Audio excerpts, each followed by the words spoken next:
इंसदाद दहशत गर्दी की अदालत के अंदर आज जब अफनान को पेश किया गया, अफनान के वालिद साहब मलिक साहब भी वहां पर मौजूद थे। पुलिस ने भरी अदालत में इंसदाद दहशत गर्दी की अदालत के अंदर ये बात को एक्सेप्ट किया कि हमारी तहकीक, हमारी तफ्तीश में ये बात साबित हो गई है कि अफनान के वालिद साहब भी इस सारे अमल में बराबर के शरीक हैं। इनकी जो दरख्वास्त जमानत दायर की गई थी और इनकी जमानत हो चुकी थी, उस पर तौसी नहीं की जानी चाहिए। तो हमें इनकी गिरफ्तारी दी जाए, हमें इनसे तफ्तीश करनी है, तहकीक करनी है, क्योंकि हमारी इन्वेस्टिगेशन मुकम्मल हो चुकी है और हमें जो सबूत अफनान के घर से मिले। सबसे पहले मैंने आपको बताया था कि पुलिस अफनान के घर गई है और वहां जाके उन्होंने सीसीटीवी कैमरे देखे हैं और वहां से अफनान के वालिद साहब के खिलाफ एक ऐसा सबूत मिला है जिससे इस बात को वाज़ेह हो जाता है कि जनाब ये अफनान से जो हादसा हुआ है ना, इसमें कहीं ना कहीं बिलवास्ता या बिलावास्ता उनके वालिद साहब भी मुलव्विस हैं। अब वो सबूत क्या है, सबूत पुलिस को क्या मिला अफनान के वालिद साहब के हवाले से, और अदालत ने क्यों उनकी जो जमानत है उसमें। बिस्मिल्लाहिर्रहमानिर्रहीम, अस्सलामु अलैकुम, आप सभी को खुशामदीद। मैं हूं सलमान मिर्जा और आप देख रहे हैं मेरा यूट्यूब चैनल और Facebook page sum up with Salman Mirza. जनाब कैसे हैं आप लोग? मैं उम्मीद करता हूं आप जहां हो खैर वाफियत से हों, सेहतमंद हों, तंदुरुस्त हों और ये वीडियो देखने के लिए आप सभी ने वक्त निकाला है। वीडियो के आगाज में तहे दिल से आप सभी का मैं शुक्रिया अदा करता हूं। जनाब आज इंसदाद दहशत गर्दी की अदालत के अंदर अफनान को पेश किया गया। अफनान हादसा केस आप सब जानते हैं, मशहूर जमाना ये केस है, सोशल मीडिया पर काफी ज्यादा वायरल है। लोगों के सेंटिमेंट्स, जज्बात इस वाकये से जुड़ गए क्योंकि इस वाकये के अंदर 6 अफराद की मौत हुई। जिस तरह से गाड़ी को हादसा पेश आया, 6 अफराद उसके अंदर सवार थे, 6 के 6 मौके पर ही मौत के मुंह में चले गए और बाद में पता चला कि जो उस गाड़ी के अंदर एक खातून थी मौजूद, वो हामला खातून थी। तो इस तरह ये 6 कत्ल नहीं हुए, ये 7 कत्ल हुए और फिर अफनान को इस केस के चक्कर में गिरफ्तार किया गया क्योंकि जो दूसरी गाड़ी जिससे ये हादसा पेश आया था वो अफनान चला रहा था और उसके 3 दोस्त उस गाड़ी के अंदर मौजूद थे। लेकिन आज पुलिस ने अदालत के अंदर यह बात को एक्सेप्ट किया कि जनाब उनकी तहकीकात, उनकी तफ्तीश मुकम्मल हो चुकी है और उनकी तफ्तीश और उनकी तहकीकात के मुताबिक अफनान के जो वालिद साहब हैं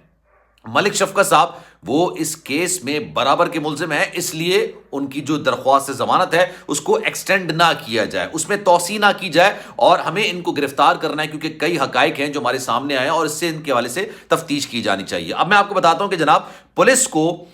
मलिक साहब के हवाले से क्या क्या सबूत मिले हैं। मलिक शफकत साहब जो कि अफनान के वालिद साहब हैं, क्या क्या सबूत उनको मिल चुके हैं। बड़े दिलचस्प किस्म की ये बात है क्योंकि अगर आप कोई जुर्म सरजर्द करते हैं, आपसे कोई जुर्म सरदर्द होता है, चले आप तो मुजरिम करार पाएंगे, लेकिन आपके साथ उस जुर्म को अंजाम देने में किसी ने मदद की है, मावनत की है, तो वो भी उतना ही कसूरवार ठहराया जाएगा। अब हुआ ये, मैंने आपको बताया था, सबसे पहले मैंने आपको खबर दी थी कि पुलिस की भारी नफरी ने अफनान के घर छापा मारा था। 3 गाड़ियों पर मुश्तमिल पुलिस के एहलकार थे जो कि अफनान के घर गए थे। अफनान के वालिद साहब से उन्होंने मुलाकात की थी, मलिक शफकत साहब से, और जो उनके घर के अंदर कैमरे लगे हुए हैं उसमें से 2 कैमरे उनके खराब हो चुके थे। एक कैमरा काम कर रहा था और उस कैमरे की जो फुटेज निकाली गई उससे पता चला कि जनाब ये 8:45 बजे का वाकया, उस दिन का सैटरडे नाइट 9:15 बजे, जब मलिक शफकत साहब अफनान के वाले साहब अपनी बेगम के साथ घर के अंदर आ रहे थे और सौदा सल्फ उन्होंने शायद लिया हुआ था और यहां से अफनान घर से बाहर निकल रहा था।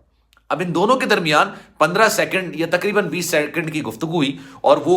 हो सकता है कोई भी गुफ्तगू हो, या हो सकता है मलिक साहब मना कर रहे हो अपने बेटे को कि बेटा गाड़ी लेके नहीं जाना, या हो सकता है क्योंकि उन्होंने अपना बयान दिया है, अफनान के वालिद साहब ने यह बयान दिया बाकायदा तौर पर कि मैंने अपने बेटे को कहा था कि गाड़ी में से सामान निकाल के लेकर आओ। तो हो सकता है ये 15 सेकंड की जो गुफ्तगू थी ये इस पर मुहित हो, इस पर मुश्तमिल हो।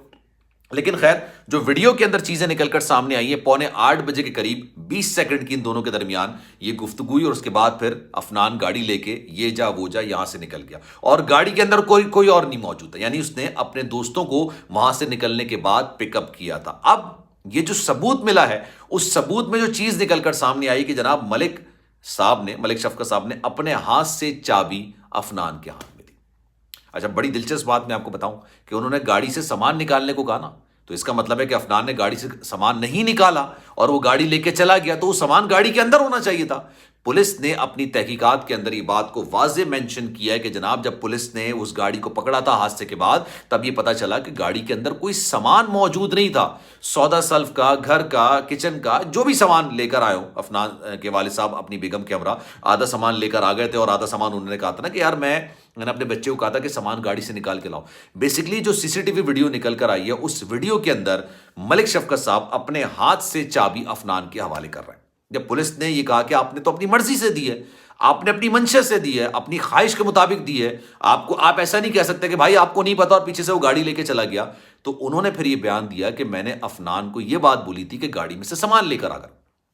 پھر ظاہر سی بات ہے پولیس تحقیقات کرتی ہے، تمام چیزیں نکل کر آتی ہیں۔ پولیس نے جب تحقیقات کی تو پتا چلا کہ جب گاڑی کو حادثہ پیش آیا تھا تو اس وقت تو گاڑی کے اندر نہ ڈگی میں نہ پچھلی سیٹ پر کوئی سامان رکھا ہی نہیں تھا، کوئی سامان موجود ہی نہیں تھا، یہ تمام چیزیں تھیں نہیں۔ تو آج پولیس نے اس بات کو باقاعدہ طور پر ایکسیپٹ کیا ہے اور یہ بیان دیا ہے عدالت کے اندر کہ ملک صاحب کے خلاف ان کے پاس واضح ثبوت موجود ہیں، اسی لیے ان کی جو درخواست ضمانت ہے اس میں توسیع نہیں کی جانی چاہیے، اس کو ایکسٹینڈ نہیں کیا جانا چاہیے اور پھر اب ان کی گرفتاری عمل میں لانی چاہیے۔ لیکن عدالت نے ان کی بات سے اتفاق نہیں کیا اور اب غالباً 8 دسمبر تک یہ درخواست ضمانت میں جو توسیع ہے وہ کر دی گئی ہے، یعنی ملک صاحب کو 8 دسمبر تک کوئی گرفتار نہیں کر سکتا ہے۔ اس کے بعد دونوں باہر آتے ہیں، باہر آ کے میڈیا سے گفتگو کی جاتی ہے، گفتگو کے اندر وہی روایتی باتیں کی جاتی ہیں کہ جو میڈیا بات کر رہا ہے وہ درست نہیں ہے، ایسے نہیں ہے، ویسے نہیں ہے۔ اب جو بیسکلی اس کیس کے اندر جھگڑا چل رہا ہے نا، وہ بڑا دلچسپ جھگڑا ہے۔ افنان کے 3 ٹیسٹ ہوئے، ایک بون ٹیسٹ ہوا ہے، بون سے پتہ چلتا ہے کہ آپ کی عمر کتنی ہے، ایک پولیگرافک ٹیسٹ ہوا ہے اور ایک فوٹوگرافک کوئی قسم کا ٹیسٹ ہوتا ہے، مجھے ایگزیکٹ اس کا ورڈ یاد نہیں آ رہا۔ جو آپ بیانات بتاتے ہیں، جو ابراہیم جو اس کا دوست آگے والی سیٹ پر بیٹھا تھا اس نے بیانات دیے، جو پولیس نے تحقیقات کی اس کو باقاعدہ چیک کیا جاتا ہے، یہ تمام ٹیسٹ اس کے کہلوار میں کہتے ہیں۔ پولیگراف ٹیسٹ کیا ہے؟ پولیگراف ٹیسٹ آپ کو ایک مشین کے تھرو کنیکٹ کر دیا جاتا ہے اور پھر آپ کے بلڈ پریشر، ہارٹ بیٹ، آپ کی سانس کتنی تیز ہو رہی ہے، کم ہو رہی ہے، اس کی بنیاد پر مشین یہ فیصلہ کرتی ہے کہ آپ جو جواب دے رہے ہیں وہ سچ پر مبنی ہے، جھوٹ پر مبنی ہے۔ بون ٹیسٹ میں بھی یہ بات نکل کر سامنے آ گئی کہ جناب افنان جو تھا وہ انڈر ایج ہے، یعنی 18 سال سے کم عمر میں تھا اور وہ گاڑی چلا رہا تھا۔ اب جھگڑا یہ ہو گیا ہے، یہ کہا جا رہا ہے کہ بھائی حادثہ پیش آیا، بچے نے غلطی کی ہے، بچے کو گاڑی نہیں چلانی چاہیے تھی، یہاں تک ہم غلطی کو اپنی تسلیم کر رہے ہیں اور یہ غلطی ہر دوسرے گھر میں کوئی نہ کوئی بچہ کر رہا ہوتا ہے۔ انہوں نے یہ بات کی ہے،